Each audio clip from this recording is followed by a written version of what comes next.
Alright, what's going on everybody? Welcome back to another video here on the channel, and today we are going to be talking about Europe's looming energy crisis. It's actually going to be the biggest energy crisis in Europe in decades, because Russia has officially cut off gas supplies to Europe indefinitely. And if you didn't know, Europe is a little bit more dependent on Russia for their energy needs than they would probably like to admit. Over the many years, places like Germany have become somewhat dependent on Russia for their energy needs, importing natural gas through the Nord Stream pipeline, which has kind of become one of the center focuses of like European geopolitics and everything, simply because of how important it really is to the entire continent. Now, obviously, Russia is fighting the Ukraine war that they started, and they have been the subject of many sanctions over the last year or so. Western nations have essentially cut off Russia in a lot of ways. They've knocked them out of the SWIFT banking system. There's been all kinds of different, sanctions levied against different people, including Vladimir Putin and his family and close friends and allies. Ukraine has been fighting the war on the ground, doing probably a lot better than most people would have ever anticipated them doing. Russia has also had its fair share of faults and failures in its war, but in a way, Russia is going to like a geopolitical war with Europe, and one of the big pieces of leverage that they've had over the West is these gas supplies and everything that they bring to countries like Germany. And of course, if you didn't know, winter's coming in just a few months. Yeah, so these countries are going to be even more dependent at that point on Russian fuel like this, primarily natural gas, and it could provide a pretty major wake-up call for Europe now that this is all happening. So Europe has been thrown into its biggest energy crisis in decades, with natural gas supplies from Russia becoming volatile and unpredictable even before the invasion of Ukraine began. Now those supplies have come to a complete halt. Russia claims punitive economic sanctions imposed on it by the West are responsible for the indefinite halt to gas supplies via Europe's main pipeline. Quote, "Problems in pumping arose because of the sanctions imposed against our country and against a number of companies by Western states, including Germany and the UK," Kremlin spokesman Dmitry Peskov told reporters on Monday, according to a Russian state news agency Interfax. Asked whether pumping gas via Nord Stream 1 was completely dependent on the sanctions and that supplies would resume if these were lifted or relaxed, Peskov replied, quote, "Of course, the very sanctions that prevent the maintenance of units, which prevent them from moving without appropriate legal guarantees, which prevent these legal guarantees from being given, and so on." Quote, "It is precisely these sanctions that Western states have introduced that have brought the situation to what we see now," Peskov added. Coming directly from the Kremlin, such comments represent the clearest indication yet that Russia is seeking to pressure Europe to lift the economic measures brought on to punish Russia over its unprovoked invasion of Ukraine in order for the taps to be turned back on ahead of winter. European lawmakers have repeatedly accused Russia, traditionally its largest energy supplier, of weaponizing energy exports in an attempt to drive up commodity prices and sow uncertainty across the 27-nation bloc.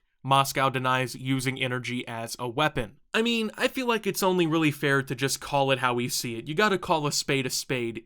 Russia is absolutely using energy as a weapon. They have repeatedly threatened to shut off the Nord Stream pipeline and cut natural gas supplies to countries like Germany for months now. Even before the Ukraine invasion, it was already getting a little wishy-washy with the Russians and their supplies of these natural gases and stuff. So they're kind of blaming it on the sanctions, saying that, now we don't have the funding to basically keep up maintenance and everything on the pipeline and whatnot. But as we're going to talk about here in a minute while we read the rest of this article, Russia is pretty clearly doing this as a retaliation move, and I feel like pretty much anybody should be able to see that at this point, and it could really pose a pretty major threat to Europe. I mean, obviously, when your largest, energy supplier like this is cutting off the pipelines and they're basically telling you to go fuck yourself unless you want to cut off these sanctions and everything, then what can you really call it? I mean, it's a threat. That's all it is. It's a threat. They're trying to get basically Europe to comply and bend under their will if they want natural gas to basically fuel their energy market. Now, obviously, the problem with this is, well, like I said, winter's coming up. So natural gas is going to be much more necessary for people to survive over the next few months. Obviously, people use things like natural gas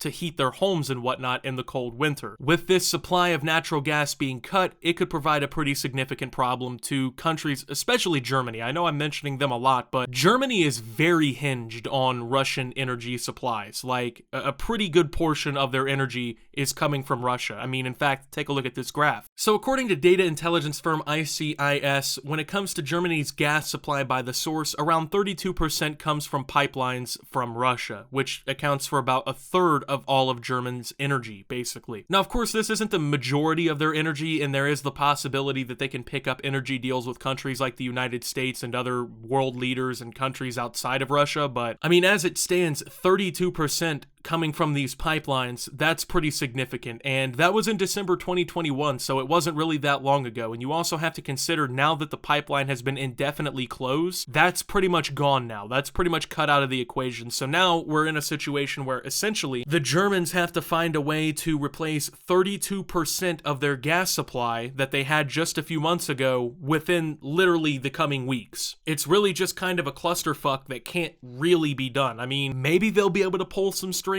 and kind of figure it out, but as it stands right now, they're basically faced with two options. Either they have to cave into Russia, or they have to scramble over the next few weeks to continue standing their ground and find this kind of gas supply from somebody else. Russia's state-owned energy giant Gazprom halted all exports via Nord Stream 1 from August 31st, citing maintenance work on its only remaining compressor. However, while flows were due to resume after 3 days, Gazprom on Friday cited an oil leak for the indefinite shutdown of the pipeline. The shock announcement came hot on the heels of a joint statement from the G7 economic powers backing a proposal to put a price capping mechanism on Russian oil. In what energy analysts see as an escalation of Russia's bid to inflict economic pain on the region, the Kremlin has since said that the resumption of gas supplies to Europe is completely dependent on Europe lifting its economic sanctions against Moscow. The halt to supplies via the Nord Stream 1 pipeline, which connects Russia to Germany via the Baltic Sea, promoted European gas prices to jump Monday, with many fearful that parts of Europe could be forced to ration energy through the winter. It has also exacerbated the risk of a recession in the region. Now, obviously, recession talks have been happening for months now, pretty much globally, right? Like, they've been talking about all the Chinese economies about to collapse, you know, the US housing market's not doing too hot, investors are worried, and, you know, rightfully so. So, I mean, I guess there's already been a risk of a recession in the region just due to all the other complex geopolitical things that kind of happen with the rest of the world, right? I mean, that's just kind of how it is, but this definitely isn't helping anything. Now, keep in mind, this only happened immediately after the G7 leaders backed a proposal to put that price cap mechanism on the Russian oil. So essentially what Russia's doing is they're trying to bully what you can really consider the West in general into, I guess, seizing their sanctions against the country. Now, honestly, I don't really see it happening. I don't think it's going to happen. If anything, I think Germany's just going to try to look elsewhere for natural gas, which in the long term could hurt Russia's economy, no doubt, but I guess we'll just kind of have to wait and see what really happens between everybody in this entire situation. So with that being said, thank you guys for watching. If you did enjoy, make sure to leave a like, subscribe if you're brand new around here on the channel, follow me over on Twitter and Twitch at @SubToOptimus. Make sure to check out Shoptimus down below. And until my next video, guys, this is Optimus, while talking about Europe's looming energy crisis,